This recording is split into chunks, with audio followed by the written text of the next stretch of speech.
आज मैं आपको फिर कमाल कमाल के फ्रेज और इडियम बताऊंगा जिसे आप डेली लाइफ में यूज़ करके बहुत अच्छे अच्छे सेंटेंस बना सकते हो।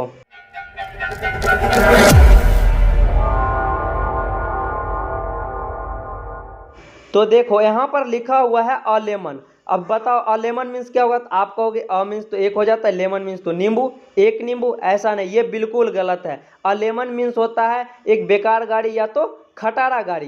तो कहोगे सर आज तो हम ये सब पढ़े ही नहीं, लेमन मीन्स तो नींबू पढ़े हैं, आप बता रहे हो बेकार गाड़ी या तो खटारा गाड़ी। ये बिल्कुल सही है। यदि आपको मेरे बातों पे विश्वास नहीं है तो आप गूगल में सर्च कर लेना, गूगल में आप सर्च करना a lemon meaning in idiom, तब आपको करेक्ट पता चल जाएगा जो उसका मतलब क्या होता है। तो देखो यहाँ पर लिखा हुआ है अ लेमन, जिसका मतलब हो गया एक बेकार गाड़ी या तो खटारा गाड़ी। तो जैसे हम बोल सकते हैं नीतीश हैज़ अ लेमन, जिसका मतलब हो जाएगा नीतीश के पास एक खटारा गाड़ी है या तो नीतीश के पास एक बेकार गाड़ी है। अब नेक्स्ट वाला देखो, यहाँ पर लिखा हुआ है एप्पल्स एंड ऑरेंज। तो आप सोचोगे एप्पल्स एंड ऑरेंज, तो एप्पल्स मीन्स तो सेब होते हैं और ऑरेंज मीन्स संतरे होते हैं, तो सेब और संतरे। ऐसा नहीं है, ये बिल्कुल गलत है। एप्पल्स एंड ऑरेंज जिसका मतलब होता है एक दूसरे से एकदम अलग, मतलब कि जमीन आसमान का अंतर होना, एक दूसरे से बिल्कुल अलग है। जैसे यहाँ पर लिखा हुआ है Rakesh and Rakesh girlfriend are just apple and orange, जिसका मतलब है राकेश और राकेश की जो गर्लफ्रेंड है दोनों में क्या है? जमीन आसमान का अंतर है, दोनों बिल्कुल भी एक दूसरे से अलग है। मतलब राकेश कुछ और सोचता है और वो कुछ और सोचती है, वो ये कुछ और करता है वो कुछ और करती है। तो राकेश एंड राकेश गर्लफ्रेंड क्या है? Apples and orange. अब नेक्स्ट वाला देखो, यहाँ पर लिखा हुआ है गो बनाना। आप कहोगे वो सर जी ये क्या बता रहे हो गो बनाना? बनाना मीन्स तो केला होता है और गो मीन्स जाना, केला जाना, ऐसा क्या है सर? अब समझो, गो बनाना जिसका मतलब होता है आग बबूला होना या तो बहुत तेज़ी से गुस्सा होना, बहुत तेज़ गुस्सा होना। जैसे आप कोई कहते हो ना मेरा फ़ोन मत छुओ नहीं तो मैं बहुत तेज़ गुस्सा हो जाऊंगा। तो जैसे यहाँ पे लिखा हुआ है डोंट टच माई मोबाइल और आइल गो बनाना, मतलब कि मेरा मोबाइल मत छुओ, मेरा फ़ोन मत छुओ नहीं तो मैं बहुत गुस्सा हो जाऊंगा।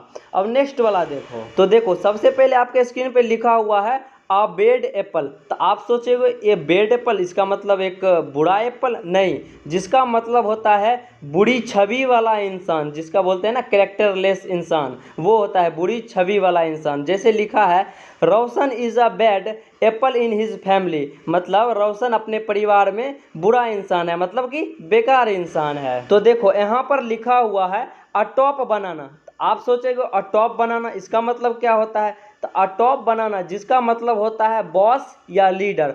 जैसे आप कोई कंपनी में काम ही कर रहे हो तो उस कंपनी में कोई आप लोगों का बॉस होगा, कोई लीडर होगा ना, तो उसी को हम लोग अ टॉप बनाना बोलते हैं। जैसे लिखा हुआ है there is also a top banana in my company, जिसका मतलब होता है जो मेरे कंपनी में भी एक बॉस है वो टॉप बनाना है। अब नेक्स्ट वाला देखो, देखो यहाँ लिखा हुआ है सेकेंड बनाना। तो आप सोचोगे सेकेंड बनाना मीन्स क्या होता है? दूसरा केला होगा सेकेंड बनाना मीन्स? नहीं, सेकेंड बनाना मीन्स होता है दूसरा खास आदमी। जैसे मान लो आपके घर में मम्मी है पापा है, तो आपका घर कौन चला रहा होगा? जो अच्छा से पूरी तरह से देखभाल सब कुछ ध्यान रखता होगा, जैसे आपकी मम्मी कर रही होगी सारा घर का देखभाल या घर चला रही होगी, है ना? तो लेकिन उस घर का दूसरा खास आदमी आपके पापा हो गए। जैसे आप कह सकते हो जो आपके मम्मी पापा हैं वो आपका पहला खास व्यक्ति है और आपका दूसरा खास व्यक्ति आपका टीचर हो सकते हैं, है ना? आपका दूसरा खास व्यक्ति टीचर, क्योंकि वो हमारे भविष्य बनाते हैं। तो आप कह सकते हो माय टीचर इज सेकेंड बनाना, जिसका मतलब है जो हमारे शिक्षक है वो हमारे दूसरा खास आदमी है, दूसरा खास व्यक्ति है, क्योंकि वो हमारे भविष्य बनाते हैं। अब नेक्स्ट वाला देखो, देखो यहाँ लिखा हुआ है अ पल्म जॉब। तो आप लोग सोचे अ पल्म जॉब, पल्म मीन्स तो बेड होता है और जॉब मीन्स नौकरी, बेड का नौकरी? नहीं, ऐसा नहीं, ये बिल्कुल गलत है। अ पल्म जॉब जिसका मतलब होता है मनचाहा नौकरी, पसंदीदा नौकरी। जैसे आप बोलते हो ना जो मैं अपना मनचाहा नौकरी ढूंढ रहा हूँ, मैं अपना पसंदीदा नौकरी ढूंढ रहा हूँ। तो जैसे I am looking for a plum job, जिसका मतलब है जो मैं मनचाहा नौकरी ढूंढ रहा हूँ। तो उम्मीद करते हैं ये वीडियो आपको पसंद आया होगा। Have a good day and take care.